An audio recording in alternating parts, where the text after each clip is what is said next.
fitting introduction for me to reintroduce the Honorable Annise Parker, Mayor of the City of Houston, for her inaugural address.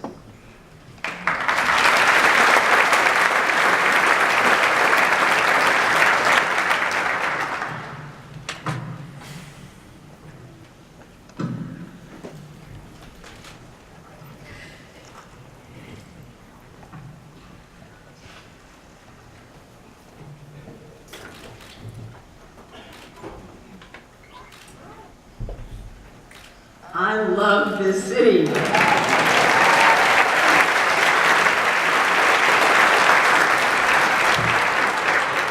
Thank you for trusting me to continue to lead the greatest city in America. You have the best job anyone can have.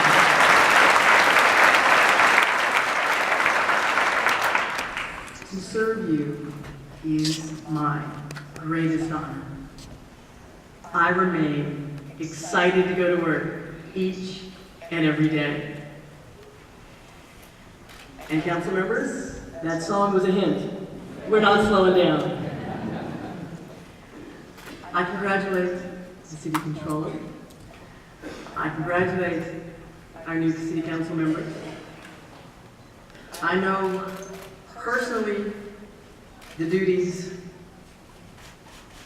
that each of these individuals has assumed today, and I salute their service to our city. We each have important and unique roles to play in guiding Houston. This is a good team to work with. Each one of us works diligently and passionately. Some of us tried and failed, but tried again, and won these positions, won your trust, won your votes, and now have been sworn into office. We all recognize the sacred trust we have assumed today. Whatever our differences in philosophy, in personality, in opinions, we will endeavor to reward your faith in us. I'm ready to go to work. I want to pause for a moment and introduce my family that is here with me today. I can't see them. I know they're down here on the front row. But my mother, Kay Parker, glad to have you with me again, in from South Carolina.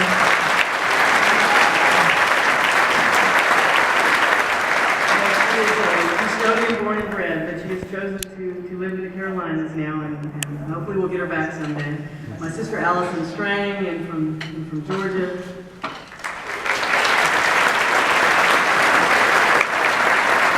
And my kids, and first, Johan Tyler, Marquita Parker, Daniela Parker, and the newest member of our household, Jerry Allen.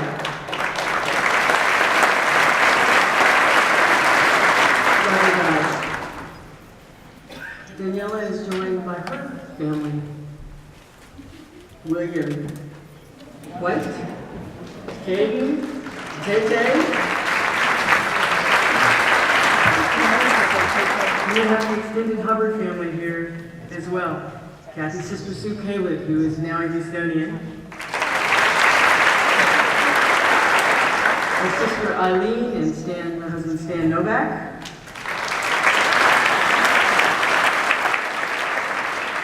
Rick Hubbard, who is a high school teacher here and has become a Houstonian as well.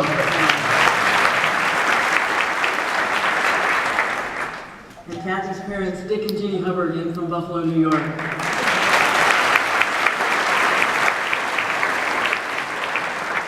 And you really didn't have to bring the weather with you when you came. And to my extended family and friends and to the Houstonians who are gathered here today, I thank you for being a part of this day. And then I want to address Kathy. On the 16th of January, 23 years ago, we made a commitment to each other. She has been with me every step of my journey in public life. Thank you. I love you.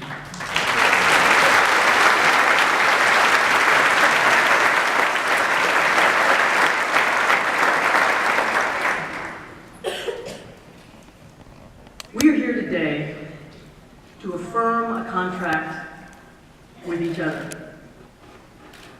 A contract, in fact, that we on stage have formally sworn an oath to honor.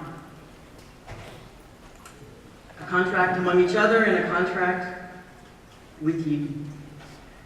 Council will set policy for the city. They will gather the needs and the wants, the problems and concerns of their constituents, and they will translate them into concrete goals of action for our city.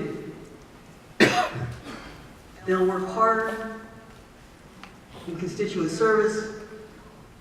They'll work hard in trying to anticipate the future needs of this great city. And they will work with me to set plans in motion to meet those needs.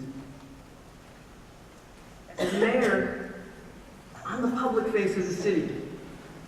I celebrate the triumph and help articulate the pain. I calm protest and encourage action. I must have the big picture, knowing where our ship is sailing, knowing the route we will take, the dangers we may face.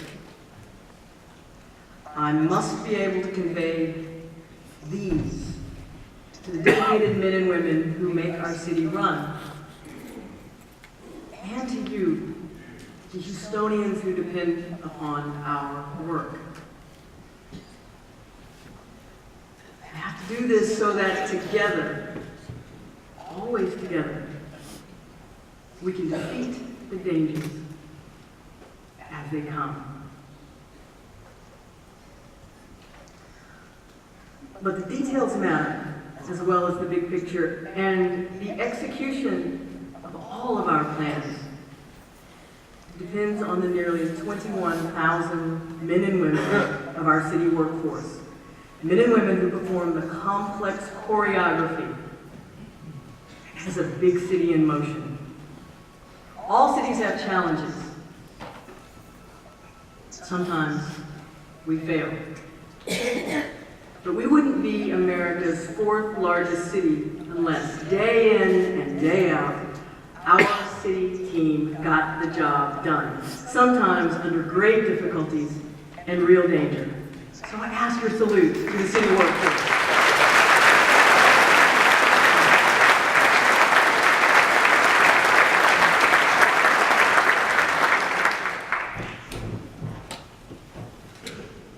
This last year, we lost 4 of our own in a devastating fire. It also left a 5th life shattered. This was the worst loss of life in the history of the Houston Fire Department. We continue to ask you to keep those families in your prayers. Theirs was a sacrifice beyond measure and beyond our understanding. But I ask you to also recognize the solid waste employee who cleans an illegal dump site by hand. The public works employee who goes out in the freezing rain and unclogs the sewer line. Or the Houston police officer who patrols our streets on Christmas Eve. We are a city that works because they work, and they work well.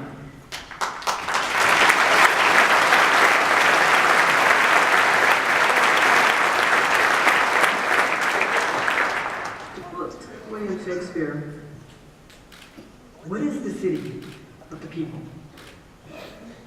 Why do people gravitate to cities. Cities have people, cities have possibilities. The city has been called a place where ideas can rub against each other and perhaps strike a spark. People come to cities seeking 5 basic things. They come for education, they come for employment, they come for entertainment, for emancipation, freedom, and they come for each other, for companionship. Houston offers all of these things to those who choose to come here. For all the reasons someone may have chosen Houston, I believe that there are shared values that make us Houstonians. Wherever we were born, whatever our native language, however we came to be here, we are Houstonians. My family taught me to accept responsibility, to live with integrity, to work hard, to finish a job begun, to contribute time, talent, and treasure to my community. Those are the values that I know these council members and Controller Green share. Those are the same values on which Houston was founded. Those are the values that continue to shape our future. But those values are not so dissimilar from those of the men and women who make up other great cities. There's something different about Houston. Here, those values are wrapped in optimism that this is a city in which anything is achievable. Those values are shaped by men and women from every corner of the world who come to Houston believing it is possible for anyone to succeed here. And those values are embedded in the shared truth that all are welcome in this most diverse of cities. So let's look to the future of Houston. Diversity by itself is merely chaos. Diversity where ideas meet and those seeds germinate can be a garden of plenty and prosperity. Yes, Lantana thrives in tough soil, and we thrive here in Houston. But in order to ensure the full participation of every Houstonian in the business and civic life of this great city, it is time to pass a comprehensive non-discrimination ordinance that adds sexual orientation and gender identity to the protections most Houstonians take for granted.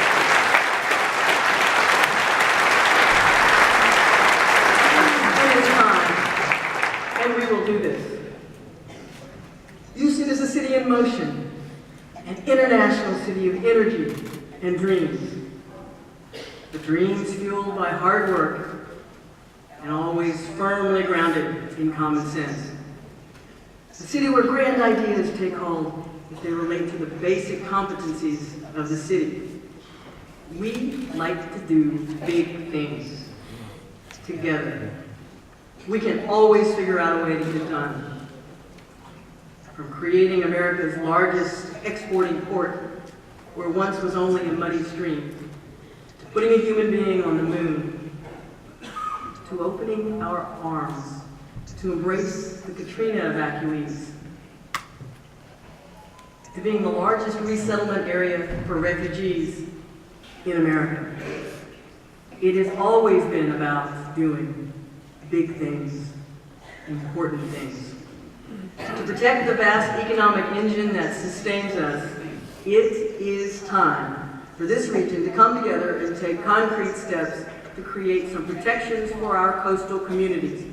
Whether that is the Centennial Gate or the Ike Dike, it is time. We will do this together.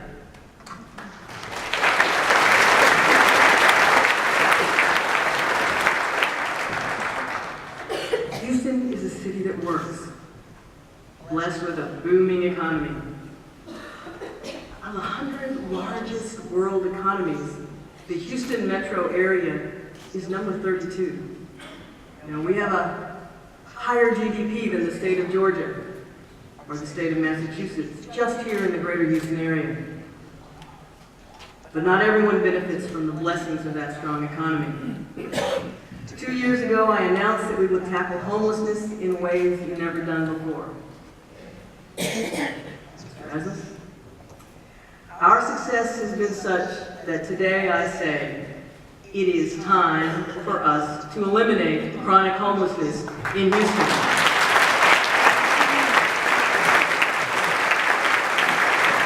It is time, and we will do this.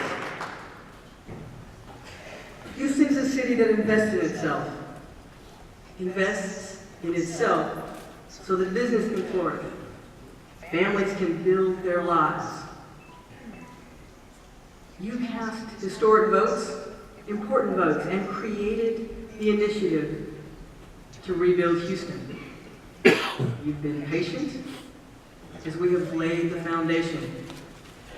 It is time that you see real progress in the street and drainage system improvements that we have promised.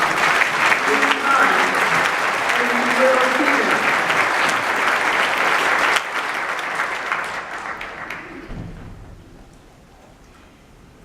Every time I have stood before you and launched a new term of council, I've asked for your prayers, I've asked for your patience,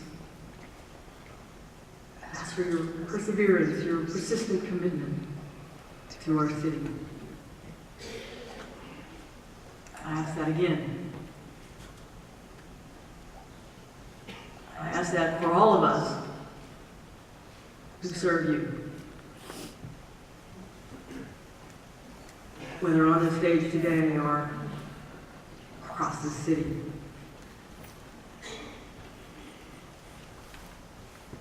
We rise or fall together.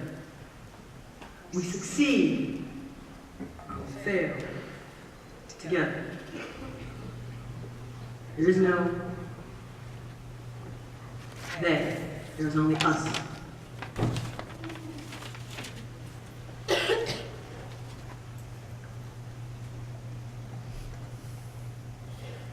I will conclude with a story I learned a long time ago, and I have shared a few times with Houstonians. But I'm going to share it with you again this last time as I address you as mayor, because I think it is important to hold with us as we leave.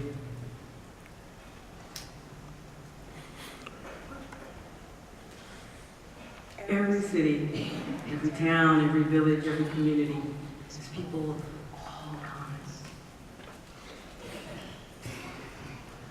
If we are lucky, we have a savior, someone who can guide us in times of trouble, someone who can share wisdom with us. Because every city, every town, every community has the person who is evil, has the bully, has those who would do wrong. This story I am thinking of. I'm thinking of a village that was lucky enough to have a sage. And of course, the bully. And the bully was so jealous of the sage.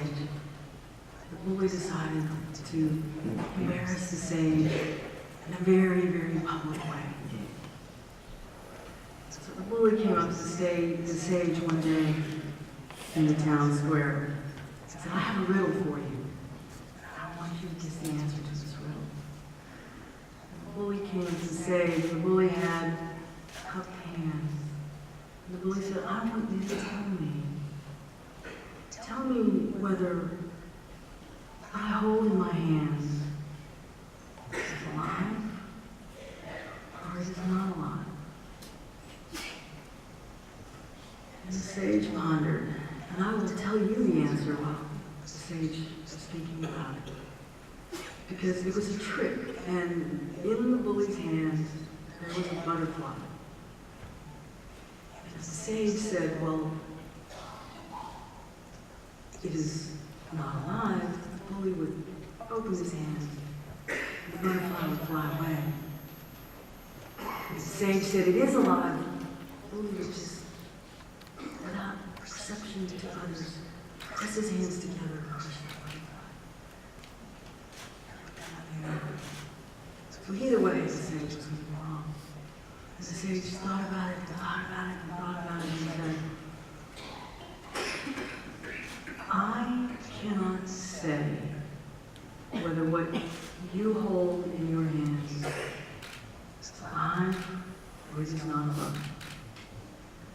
I can only say the answer is in your hands. Every one of us holds the future in our hands. Every one of us has the ability to transform the life of another human being in good ways and in ill ways. Every one of us has the ability to shape a great future for Houston. Let us open our hands. Let us share the butterflies, the love in our hearts with this city.